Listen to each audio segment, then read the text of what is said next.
Muito boa tarde, como estão vocês? Tudo bem por aí?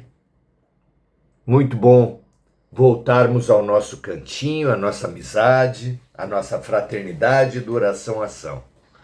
Muito feliz por ter vocês aqui, por estar aqui, por esse encontro que tão bem nos faz. Um pouco resfriado, mas tá tudo bem, tudo certo, a viagem foi muito boa. O retorno também é muito bom. Hoje falaremos sobre um aspecto fundamental da vida que são os nossos óculos. Com que óculos nós vemos a vida? Jesus sintetiza maravilhosamente a questão da perspectiva, da maneira com a qual vemos o mundo, dizendo: se os seus olhos são maus, tudo à tua volta te será mal. Isso é tão significativo. As pessoas que são pessimistas, que são super críticas com todos que estão à sua volta, nós precisamos olhar os nossos óculos. A verdade é que nós cremos no mal. A verdade é que nós vivemos a vida com um óculos muito escuro, que transforma os ambientes mais claros em sombrios.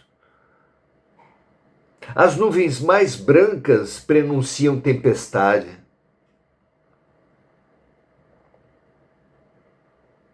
Não porque a vida seja sombria, seja pessimista, seja de mal a pior, mas os nossos olhos. Imprescindível que olhemos os nossos olhos. Com que óculos, com que perspectiva temos acompanhado, temos visto a vida, os outros, a nós mesmos. Extremamente importante olhar o olhar. É o que viemos fazer hoje. Vamos lá? Muito bom ter vocês aqui, muito bom estar aqui. E ainda mais para uma questão tão importante como essa. A única chance, a única possibilidade que nós temos de mudar tudo sem mudar nada, de mudar tudo do dia para a noite, sem, é claro, que as situações em si não sejam modificadas num passe de mágica, porque isso não existe, ou seja, a única mudança rápida, profunda ao nosso alcance é mudar o nosso ponto de vista. E para isso precisamos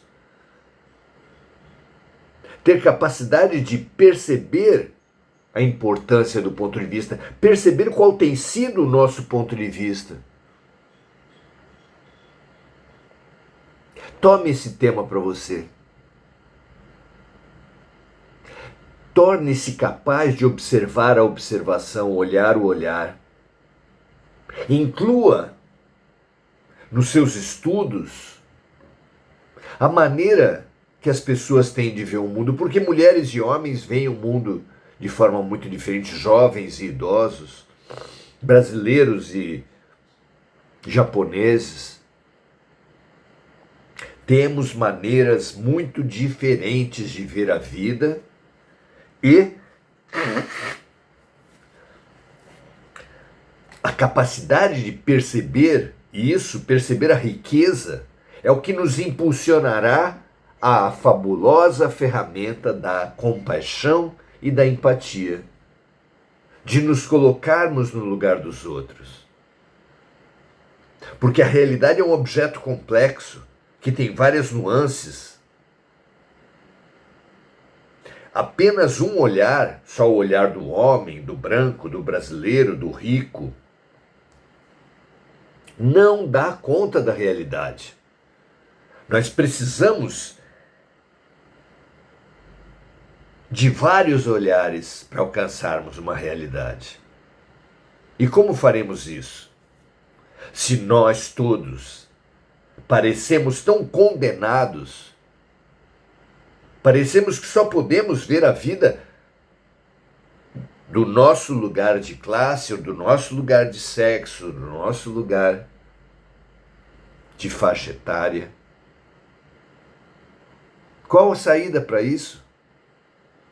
A atitude compassiva, a atitude da empatia.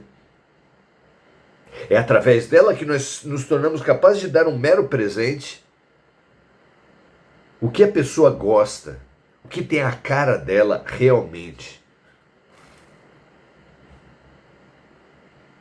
Como num casamento, qual a grande ferramenta? Qual a grande ferramenta para criar filhos? Qual a grande ferramenta para se dar bem no trabalho, no trânsito, em qualquer relação humana?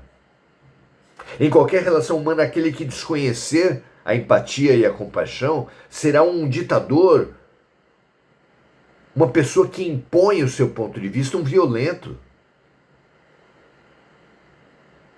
Claro que não pode ser assim. Claro que temos muito a ganhar nos dispondo a estar no lugar do outro. O grande convite da vida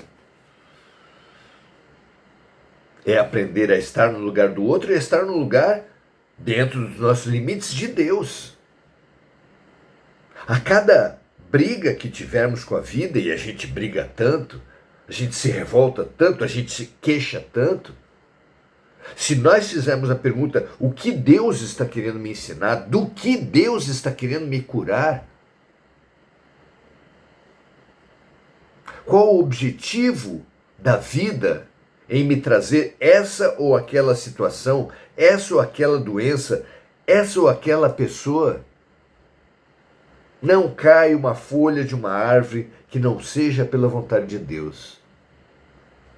E buscar esse ponto de vista maior, benigno, perfeito, amoroso, para tudo que nos acontece, é uma ferramenta fundamental. Então, empatia para tudo. Empatia para cuidar de plantas, para cuidar de animais, para ter filhos, para ter pais, para ter esposa, para ter marido, para dirigir, para trabalhar, para estudar, para fazer arte, para viver, enfim. A vida fica muito mais rica. Caridade, fraternidade não é uma coisa dos santos, é uma coisa dos lúcidos. É um atributo dos lúcidos. Aquele que não conseguir se colocar no lugar do outro, no máximo, terá vivido bem a sua vida, o seu ponto de vista. Aquele que se colocar no lugar de poucas pessoas já terá multiplicado o seu aproveitamento por 2, 3, 4 pessoas. Que maravilha! Que riqueza! Que vitória é viver como os santos, os solidários, os fraternos, que numa vida aprendem a lição de dezenas de pontos de vista, milhares de pontos de vista.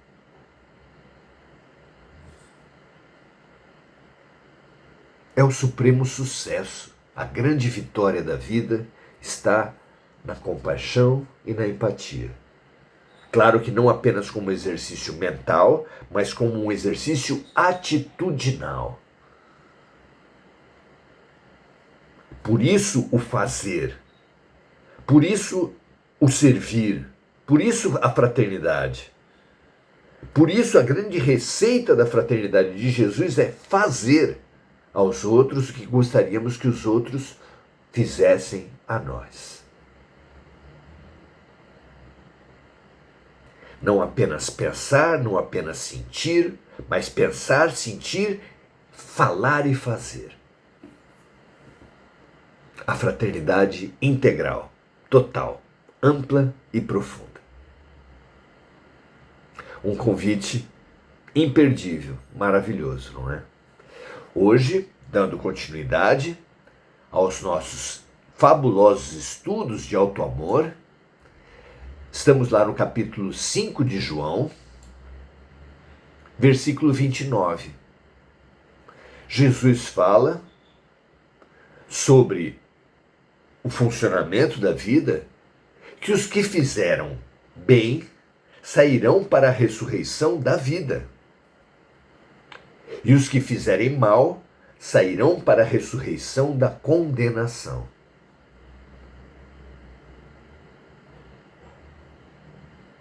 Como assim? Como compreender isso? Faça lá o seu exercício, faça o seu comentário, traga um ponto de vista diferente.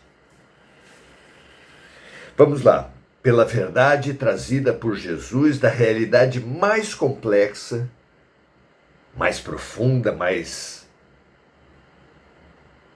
urgente que nós todos podemos ter, porque é a realidade para a qual nossas vidas se dirigem, que é Deus. O que é Deus?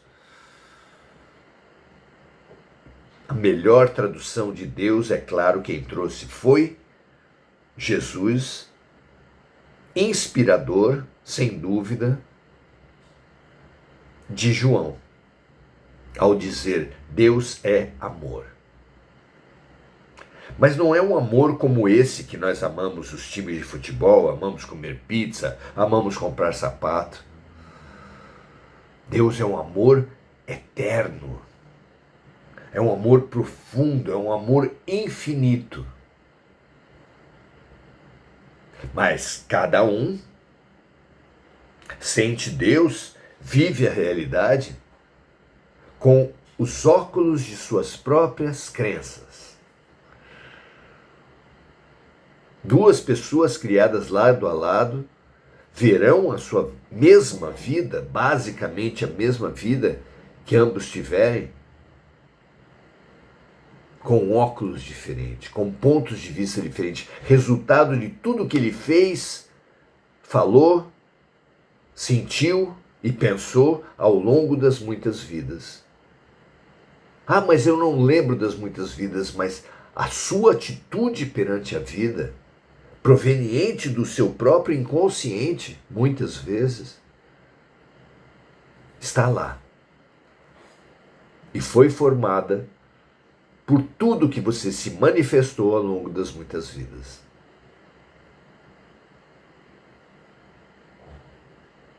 Então, tudo o que nós fazemos é enviesado, é visto, é percebido, é vivido de acordo com as nossas crenças.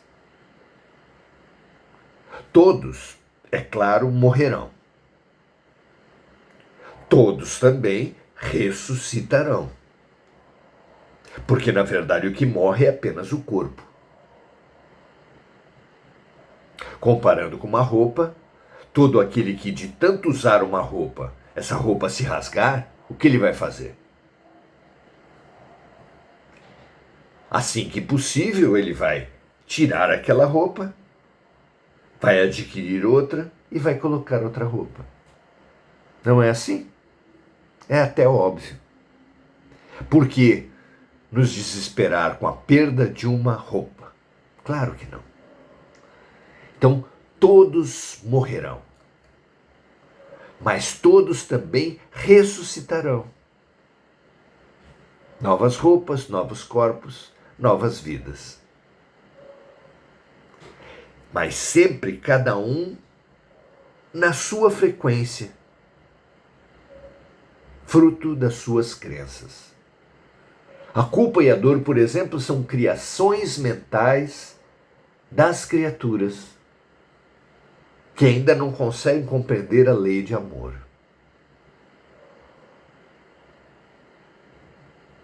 Que ainda pensam ser indispensável a punição àqueles que erraram. É tão comum isso.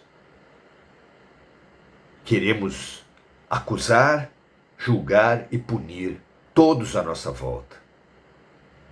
Mas acusar, julgar e punir também a nós mesmos. Aprisionando aos outros e a nós, impedindo caminhadas, viagens, voos maiores, limitando nossos voos apenas à passagem de um lugar para outro dentro da gaiola. A mente doentia, auto-obsediada pela dor, pela crença na punição, será exilada por si mesma, não por um Deus punidor. Aquele que crê que quem errou tem que ser punido, tem um juiz implacável dentro de si, tem um carcereiro rígido,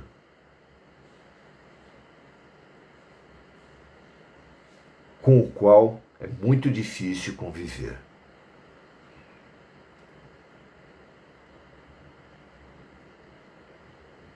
A mente doentia se auto-pune, se auto-enrijece, se auto-aprisiona.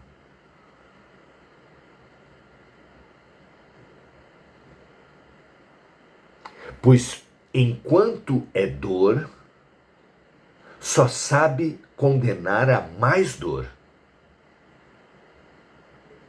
Não reconhece a dor de cada um e impinge a todos, sufocados pelo seu juiz terrível, mais dor, mais dor, mais dor. Em nossos melhores momentos, nós, ou quanto aos nossos amores, não pensamos mais assim. Nós temos tido pelo menos duas morais. Uma para nós e para os nossos, outra para os estranhos, para os outros. Não é assim? Frequentemente nos mostramos rígidos com os crimes que acontecem, que chegam a nós pelas notícias. Frequentemente nos cultivamos a ilusão de que nós mesmos e os nossos filhos, pais, irmãos, amigos, jamais fariam uma coisa assim. Como assim? Quem é esse que nunca erra? Ou, como Jesus disse, quem estiver sem pecado, que atire a primeira pedra. E contam os evangelhos que todos abriram mão das punições. Será que nós estamos prontos para isso? Para perceber a doença, a gaiola, a prisão que é acreditar nesse Deus punidor, nessa vida punidora? Será que já estamos suficientemente cansados para nos propor uma mudança? Deus queira que sim, né?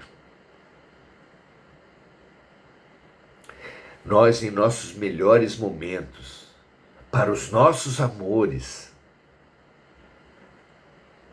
não pensamos mais assim. A compreensão compassiva, a compreensão que se coloca no lugar do outro, que é filha direta do amor, é uma conduta dos autênticos educadores.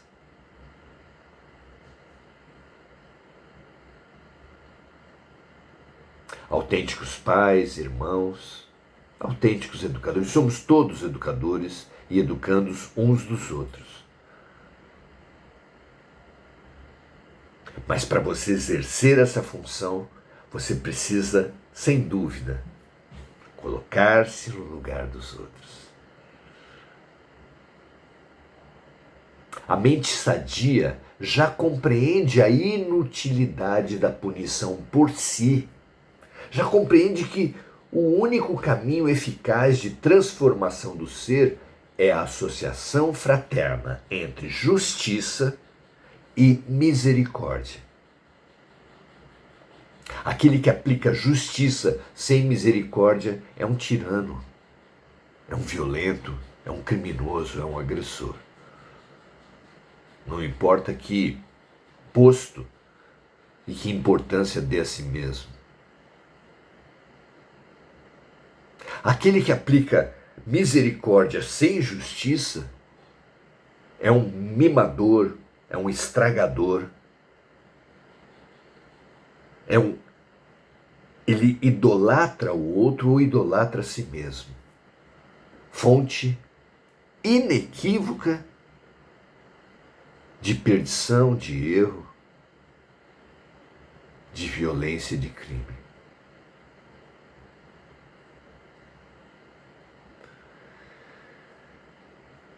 Essa associação entre justiça e misericórdia, mais que isso, esse equilíbrio entre justiça e misericórdia. Pai e mãe. Emoção e razão. Não apenas nos fará bem agora, matará nossa sede já, mas será a base da nova humanidade.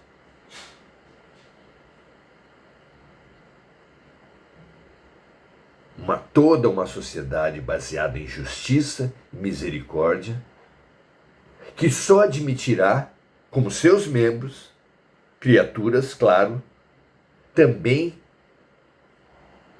equilibradas entre a justiça sem misericórdia e a misericórdia sem justiça. Integrados no equilíbrio, na educação, na cura, no crescimento.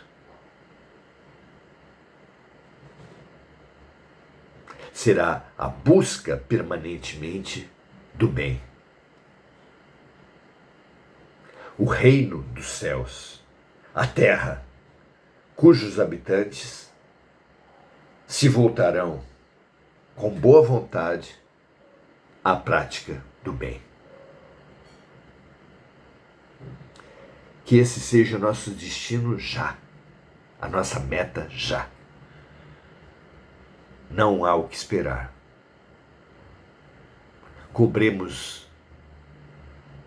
Temos cobrado dos outros uma evolução, uma lucidez, uma boa vontade que nós mesmos não temos. Rígidos com os outros, condescendentes conosco mesmo. Emmanuel, guia espiritual de Chico Xavier, no livro O Consolador, nos convida a inverter, por alguns anos que seja, essa lógica. Sejamos condescendentes com todos os outros que, afinal de contas, não sabemos os sentimentos que têm, não sabemos de nada a respeito deles, mas